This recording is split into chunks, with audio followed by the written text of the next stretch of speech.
it's weird when you think about animals because I connect more with animals than do with humans. So that's why me and her, that's why I credit it with the birth of my twins. Because it never would have happened if I wouldn't have had malaria, because I would never have went to Dublin. She was your guardian angel. Yeah, I think she was, definitely. But And, you know, God gave you the biggest test and you passed, and that's why you got double blessings with the girls. yeah, well, I did get tested on that when I was at home with her for like them 3 months. And besides when I went to Dublin with the malaria, when I was stuck on a balcony in Africa with her, when I had so much work on, and I was sat there thinking... Remember, one day I debated, I was sat there thinking, I'm losing so much business here. I'm stuck in Africa. I can't see my family, my friends. I can't live my life. I can't do business. And what do I do? And then I thought, I can't leave it. I can't just abandon it. And I do genuinely believe that was a test in the sense of thinking, okay, you're going to put financial gain in your own yourself before this dog. And the fact Listen, there's no point having money if you don't self-love yourself, or, you know, like now you got Holly, you can have 3 people to look after, you know what I mean? Like, you passed the test. Yeah, there was nothing, like, for me, like, I had people ringing me going, bro, it's a dog. Why the fuck are you bothered about what? You got work to do, lad. You got fucking loads of stuff to do. And you just sat there. I'm like, I can't leave the dog. I literally can't leave it. And then I thought, and then you said you're going to bring her back to England. I'm like, he's going to keep the dog. I was praying that you'd keep the dog. Look, this would have been a perfect location for her. Look at this. So she would have loved it on this balcony, big, massive wraparound balcony. Absolutely loved it, but unfortunately, it was never meant to be. But little birds there eating the bread. Oh, it's lovely, isn't it? There. Yeah. Are you staying there, kind of thing? Can't you get a dog there or not? I don't, to be honest with you, I don't want another dog because that's me washing. Yeah, I don't want another dog only because how come you know? That's it. Only because I don't want another dog. Only because I don't want I don't want to be here again. So I just want my little girls, my son, and that's it. So I don't want fucking. Then I remember, listen, I was fuming. You know, when you got sick and I thought they're gonna kill the dog in Africa, I was fuming. That all them doctors and the men and because I thought, while your back's turned, look how they stay. Yeah, no. This is the thing. So, and this is the thing with Africa, because Africa is very corrupt in the sense of not everyone. Like, do you know what the mad thing is? The only people that can be trusted in Africa are the ones in the slums, in my experience. There will be other people outside the slums, but we're conditioned to believe that the people in the slums and in poverty are the dangerous people, and it's a dangerous places to go, when the reality is that the people in the slums are the most genuine, like, the hospitality I've experienced from them people in the slums. Is, like, I even took Holly to slums. And I was watching everything. Listen, I didn't even know who you was. Somebody said, watch Sam Walker. So I watched something and I was like, nah, not for me. I didn't know what was going on. I thought, right. And then I don't know how, the Faith story. And that's what I was trying to say to you. I never Googled you. I don't know your past. I just know you on here with Faithy. And I was just like, wow, this is like a film unraveling before my eyes. Yeah. I just think, but like I think I'm gonna go back again soon to Africa, but not for too long. I've got the twins, but I'm gonna go back again soon next week, hopefully. I just need. Well, you know what I wanted to do from when I was a kid.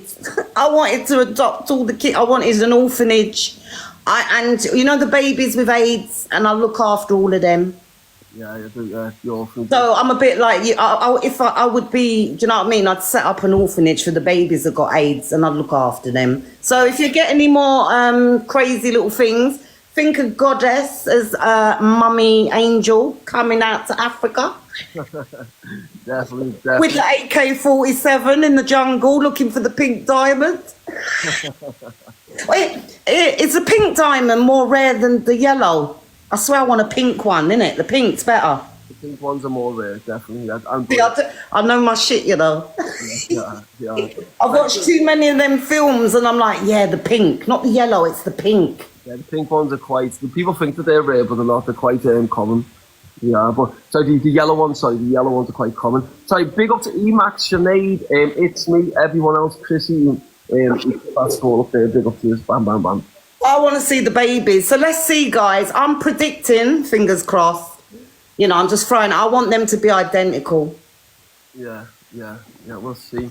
I'm hoping, yeah. So they're not 100% on whether they're identical yet, because he said because of the one of them was further back in the belly, and he didn't know whether he shared some sort of same sack or Yeah, whatever. you stay there. It's triplets.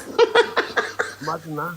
I might have triplets. Yeah, but can you imagine when I was doing the reading, I went, I'm getting a boy and girl, but I'm like, no, I'm getting girls. And imagine the man said the same thing to you. Because when my son was born, my little Devon, when he was born, I wanted a boy, and they went, oh, it's a girl. I went, and I had the and then 5 minutes later, they went, oh no, it's a boy. Yeah. Do you know what it is? Like, I was even like, for me, because I'm a man, right? So like, obviously, but like, I'm not one of these modern day men who's like a little pansy. So when I've got like, this is what I'm saying to you, mate, the lads, I'm scared for my masculinity. They are. They're going to do all your This nails. is what I'm saying to you. When the girls get older and like, Dad, can I paint your nails? Can I put this makeup on you? You know what? You got to understand. As we get older, we get more chilled out. Well, that's what I'm saying to you, but they're going to be fucking expensive, aren't they, when you get the teenagers and like, oh, can I have this, can I have that? And Did you buy the pram? You was going to get the pram. yeah, with Holly ended up grabbing that. Yeah, she got it. Yeah, she got a lovely pram. I bet she's well excited, isn't it? And do you remember I said to you, I know you said you was looking for somewhere for her, but remember I said to you, you might be finding another building or something, or flat. Even though I knew you said online that you was gonna, but I said there's still something else you might be getting, an apartment or something. Does that make sense? Yeah. Yeah, it does. Yeah, it does. Holly will tell you that makes sense. See, the thing is, when I do the readings, you're like, nope. At the time, everybody fights me. And it's like, I'm predicting your future like 3 months ahead. So I'm out of your way. And each day, things are happening to you. It's like reading a book, innit? You got the introduction. You know, each day you're living. And then something happens and it makes sense. Yeah, it's all it is. I'll tell you what it is. It's because online you have these, like a lot of these fraudulent so-called psychics who aren't psychic, but you just wing it. And like, for example, that Psychic Sally, people like that, right? Oh, she got a bloody universe the other day. I was like, how the hell? You absolutely wing it, but look, I'll tell you how much you wing it, some of them, because I turned round to one of them and went, I do a thing called Mystical Sam. I do it every now and then, of a night. I might actually do it tonight, actually. When I put like a background on, I pretend, I go, hello, I'm Mystical Sam, right? I'm here to tell your future, like that, right? And then what happens? I just say like leading things, stuff that like, you've been through a difficult time, like most people have, right? And then and then I just say stuff like that, and they go, yeah. And then I remember some guy was going, yeah, you're spot on with everything you've said, and I was just like, I'm not a psychic. But these people on here give us a bad name. I've had the gift from the age of 3 as a child. Like, you're a twin. You know, when you had your brother, I don't know, because I'm fascinated with twins. I swear I'm one, and they've lost the other one. But I don't know if you dreamt the same, or when he was sick, you were sick. I don't know. So I feel, you know, being a twin, you've got to be quite spiritual yourself, I think. Oh, yeah, no, so my brother's a twin. My 2 brothers were identical twins. Oh, you're not a twin, they are. Okay. Identical twins, it was, yeah, with two identical twins. Yeah, it was with two brothers, it was. One of them died as a baby, the other one died a few years ago. Yeah. Sorry. Yeah, but no, it's sad. But yeah, I used to have dreams and then it comes true. It's a bit like deja vu. Imagine me and you chatting and we've never met, and we go, oh my God, this is like deja vu. So to me, we could have met each other 2,000 years ago, but now we're in the future. Does that make sense? Deja vu? Yeah, I know what you're saying. What is a deja vu? Because when people experience a deja vu, what is it exactly? Because I often have deja vu. Yeah, but that's what I'm trying to explain, the way that angels have explained it to me. So supposing me and you's talking, I go, oh my God, Sam, I've had deja vu. It's like we've had this conversation and the room stops. It's like, and we're wearing the same shit. So it's like we've met in a previous life, but we're now in the future, if that makes sense. Yeah. It's all a bit deep. No, because what's named? I was thinking. I always used to think that what the fuck's a deja vu, but now I know, yeah. That's the way I sort of interpret it and break it down. Anyway, I've got that book you got, but I've got to read it, The Power. Oh, yeah, like that. You're like that. Because I'm like you, I strategize, bad man moves in silence. But, Sam, was you listening to our conversation about Maroons? What do you know about Maroons? I know a lot about Maroons. Like, No, did you know beforehand? yes, so Maroons, because I studied Black history. I've studied it for years, just in prison, because I'm reading meticulously in jail. So then, what happened with the Maroons? Like when I started reading up on it, because my grandfather's from Sierra Leone, so I know the capital is called Freetown in Sierra Leone, and the reason why it's called Freetown is because when slaves were granted the freedom, that was the first place that they settled, and they were taken to a place in Sierra Leone, named the Freetown, and that's why the capital is called Freetown. But then when I looked further back and looked at the Maroons in Jamaica, and you realise then this is why you find Jamaicans are a lot more dominant in a sense of the way they are than. Do you know what this guy said today? I said to him, I'm a Maroon, because he said he's from, where's he from? Ghana. And I said, yeah, Maroons come from Ghana. No, or he's close by Ghana. So I said, yeah, I'm a warrior. He went, yeah, you fight the lions. And I thought, probably, put me in the cage if I had to, I would wrestle it, you know what I mean? The Maroons were sick. For those who don't know who the Maroons were, so these were former slaves, well, they were slaves at the time, and they broke free from the plantations in Jamaica and caused that much damage to different plantations when they were going from plantation to plantation, freeing all the slaves. We were rebels. It caused that much damage that the British government said to them, look, stop it, and we'll give you your freedom. And that's who the Maroons. And then I'll tell you the little bit, because my dad's a Maroon. I think he was one of the top boys. That's what I'm saying. I don't know the ins and outs, but, you know, Daddy was a gangster. So basically what happened, the English, they couldn't get to the mountain, because we got our own community, a bit like gypsies or travellers up in the mountain. So what happened, the English man couldn't get up there. So you know the way up, through the river. Yeah, that's how they were going, yeah. So I was watching the other night and I nearly fell off the chair. I said, did he say Maroons? I thought, yeah, was he listening the other day? And my mate said, no, probably when he was, you know, because you're from Liverpool and all the history. You're lucky, you got all the history there and whatnot. I just read as well. I love to read about stuff like that. You're very intelligent, you know. Yeah, I just like to read.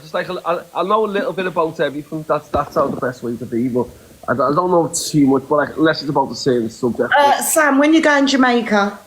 I would love to go to Jamaica, actually. Well, you never know. You never know. I might need you. We just get the helicopter and land it on the mountain. Trust God, Eshi. You don't even know the half of it, darling. You would love me. We just need a helicopter, Sam. Okay, no. Right, look, everyone give Goddess a follow before she goes.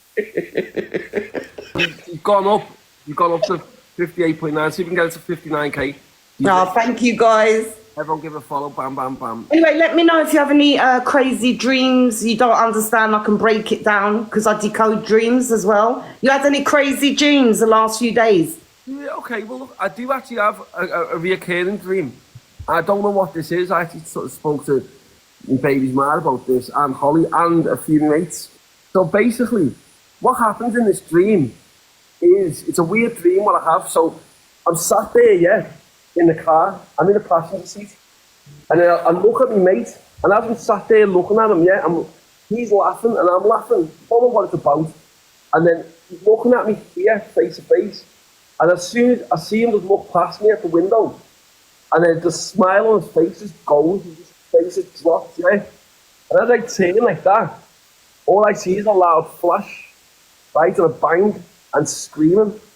And then what happens in this dream, it's a reoccurring one, I've had it for a few years, and what happens in this dream, it then goes further on, and then what I see is like a gravestone with a name on it, yeah.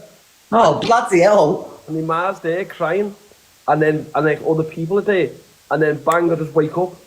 I've had that dream reoccurring. I got goosebumps again. It's not your time, but also, because I used to dream my dad's, was getting buried and I'd freak out.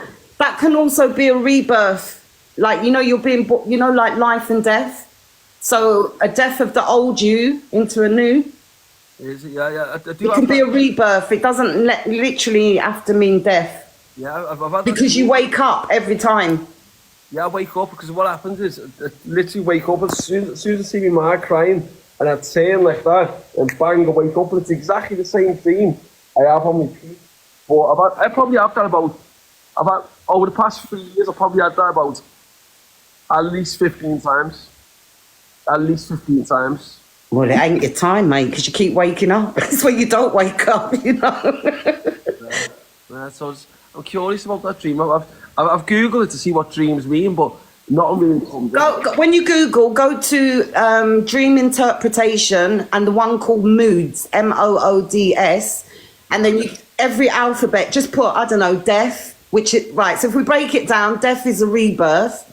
You know, maybe look at funeral. What does it mean? It's not always the way we think it is, if you know what I mean. What does the one mean where people are flying in their dream? You're astral traveling, Sam. What does that mean? So when we go to sleep, okay, our spirit comes out of our body and it feels like we're flying. Yeah. So you could be in Spain, but you feel like it's almost like driving. You know when you're a driver and you go asleep, but you're still driving? But in your sleep, your spirit has come out your body, you're astral traveling on the next rounds. I get that quite often as well. Yeah. So when that happens, do you feel comfortable with somebody at your side, but you don't see them? I don't feel uncomfortable. I feel okay. Yeah, I feel okay. Because my angel, they take me on trips like, you know, I'm flying away, right? I know somebody's next to me protecting me. Next minute, I want to go shopping. I can see all these shops. Like, I saw this giant silver statue of an angel, what I want, and I can't find. And in the dream, I'm thinking I want to go shopping, but they take you. So, yeah, you're astral traveling. Read up about it. I'll have a little look at that. I will have a little look at that. Well, we can have another spiritual chat whenever you're ready. If you have any crazy dreams or something spiritual happens, let me know and I'll try and decode it. Okay, well, lovely to speak to you again, Angel Goddess. And Thank you. See you again soon. Bye, Sam. Bye. I think she's sound. She's got a couple of things. She said I was a bloody twin, but other than that, she's sound. Oh, where's the birds? Look at these birds. Having a nighttime feed. Oh, they're just gone.